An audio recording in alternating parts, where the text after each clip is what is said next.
Thousands of decisions made by civilians and government alike during the 1960s influenced the outcome that people see today, although not all of them may be seen as favorable. The Vietnam War, the unexpected assassinations of huge faces in the United States government, and many controversial issues.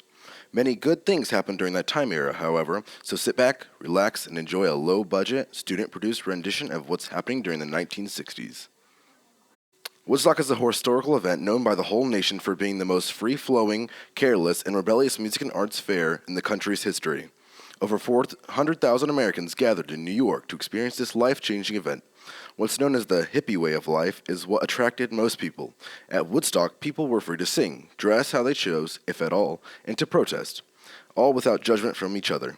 Woodstock was loved by these 400,000 people because it was an escape from the strict day-to-day life, giving them a chance to express themselves. The hippie movement took place in the 1960s at Woodstock. Hippies were best known for their endless love for music and their careless, worry-free way of life. Hippies flourished at Woodstock. Their days consisted of listening to music, doing drugs, and walking around naked. The hippies themselves were walking protest against the repetitive, strict way of life. The draft, during the Vietnam War era, was massively disliked by thousands of Americans all over the country.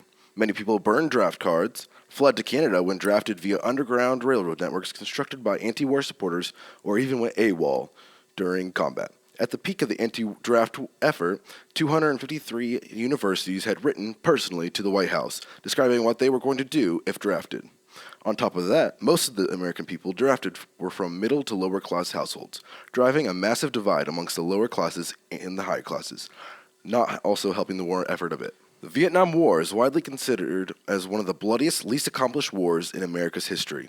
The war started in 1955, slowly dragging on until 1973. More than 3 million people, including 58,000 Americans, were killed during combat. However, the war opened the eyes of the American people, with the civilians realizing they have the power to protest against the government's mistakes. There are still thousands of veterans that served during the Vietnam War era that have PTSD because of the high-stress situations they were put in. Civil rights are one of the most prominent events in world history, let alone American history. 2 years following the 1957 Brown v. Board of Education decision, the first public schools were forced to desegregate. If it did not stop there, sit-ins across the nation began to take place, with sit-ins in Atlanta, Greensboro, Nashville, and many other cities across the nation. What African-American people aimed for was the abolishment of legally sanctioned segregation. Shortly after the abrupt and horrid death of Martin Luther King Jr., one of the giant faces in the civil rights movement, a monumental workers' strike commenced in Memphis, with nearly 1,000 African-American workers refusing to report to work until wages were raised. Even by the end of the 1950s, African-Americans were virtually unable to vote, as many whites at local registration polls would obstruct the African-Americans' ability to vote. The law required federal inspection at these facilities to maintain control inequality. With the 24th Amendment abolished, taxes on poll registration areas were dispersed, allowing a vast number of poor blacks to vote, therefore driving true equality in the U.S.